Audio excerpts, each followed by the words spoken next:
Hello students. आज हम solve करेंगे साधारण ब्याज के क्वेश्चन। ये सूत्र के आधार पर सॉल्व होते हैं और बहुत ही आसानी से सॉल्व हो जाते हैं। लेकिन हमें साधारण ब्याज, मूलधन, दर, समय इन्हें समझना होगा। क्या होता है साधारण ब्याज, मूलधन, दर और समय? मैंने किसी से 50 रुपये उधार लिए, लगभग 6 महीने के लिए 6 महीने तक मैंने उस व्यक्ति का पैसा अपने पास रखा। उस व्यक्ति का पैसा फंस गया। उसे मुझे पैसे देकर क्या मिला? वो मुझे पैसे क्यों देगा? तो उसने भी सोचा कि भाई यदि तुम मुझसे 50 रुपये ले रहे हो और 6 महीने के बाद तुम मुझे 10 रुपये एक्स्ट्रा दे देना, तो मैं तुम्हें पैसे दे देता हूँ। इससे उसे फ़ायदा होगा कि उसके 50 रुपये के साथ साथ उसे 10 रुपये का फ़ायदा हो जाएगा। टोटल हम उसे वापस करेंगे 60 रुपये। तो सामने वाला भी शांत रहेगा और हमें जो है आवश्यकता के समय 50 रुपये काम आ जाएंगे। तो ये 50 रुपये जो हमने उधार लिया था उससे, इसे हम कहेंगे मूलधन या प्रिंसिपल। और जितने समय के लिए हमने उधार लिया है, जितने भी समय के लिए उधार लिया, 6 महीने के लिए उधार लिया, तो ये समय हम टी से भी डिनोट कर सकते। अब हमने 10 रुपये उसे एक्स्ट्रा दिया है, तो ये जो एक्स्ट्रा मनी हमने उसे दी है, जो किराया हमने उसे दिया है 50 रुपये के ऊपर, ये कहलाता है हमारा ब्याज, इंटरेस्ट, या इसे ही हम कह सकते हैं साधारण ब्याज। साधारण ब्याज। अब जो पैसा हमने उसे किराए के रूप में एक्स्ट्रा दिया हुआ है, ये इस पूरे पैसे का कितना प्रतिशत है, इसे हम कहते हैं दर। क्या कहते हैं? दर, रेट। जैसे ये 10 रुपये, 10 रुपये 50 रुपये का कितना प्रतिशत है? कितना प्रतिशत है? 10 रुपये 50 रुपये का कितना प्रतिशत है? देखिए आप, 10 रुपये 50 रुपये, मान लीजिए 50 रुपये का एक्स प्रतिशत है 10, तो आप निकाल लीजिए कि 50 रुपये का कितना प्रतिशत हो जाएगा। पिछली कक्षाओं में हमने निकाला हुआ है।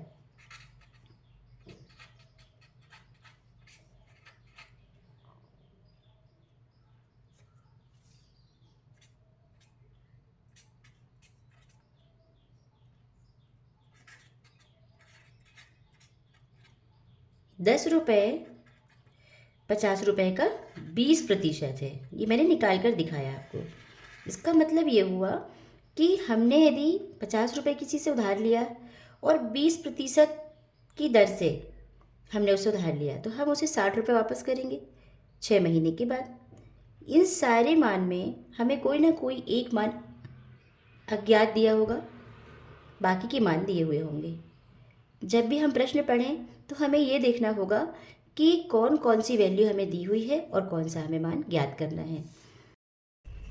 प्रश्न है 400 रुपये का 3 वर्ष के लिए 5% वार्षिक ब्याज की दर से साधारण ब्याज ज्ञात कीजिए। प्रश्न को हम ध्यान से पढ़ेंगे। हमें मूलधन, दर, समय और साधारण ब्याज, इन चार में से कौन कौन सी वैल्यू दी हुई है। हमें दिया हुआ है मूलधन 400 रुपये का, पी दिया हुआ है, हमने लिख लिया 400 रुपये। 3 वर्ष के लिए, 3 वर्ष अर्थात समय दिया हुआ है 3 वर्ष। अब हमारे पास दर दी हुई है। दर हमेशा प्रतिशत में दर्शाई जाती है।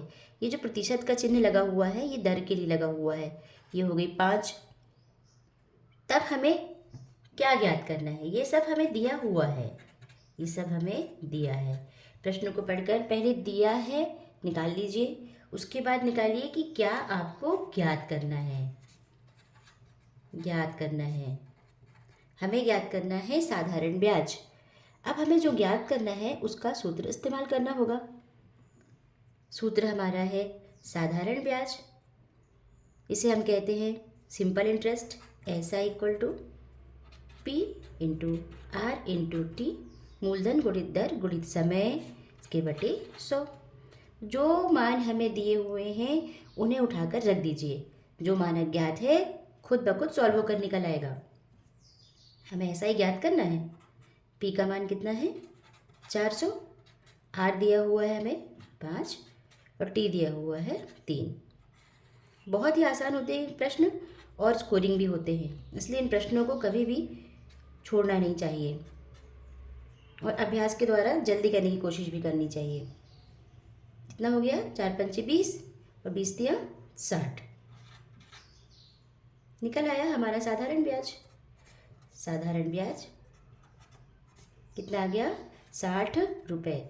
चूँकि हमने अमाउंट निकाला है इसलिए हमें बताना होगा कि हमारी इकाई क्या है। यही हमारा आंसर है। अर्थात हमने 400 रुपये लिए थे 3 वर्ष के लिए और 5% ब्याज की दर से हमने, वार्षिक ब्याज की दर से हमने उसे 60 रुपये एक्स्ट्रा दिया किराया। अर्थात हमने उसे टोटल कितना दिया होगा? 460 रुपये दिए होंगे। आशा है आपको प्रश्न समझ में आया होगा और इसका हल भी समझ में आया होगा। धन्यवाद।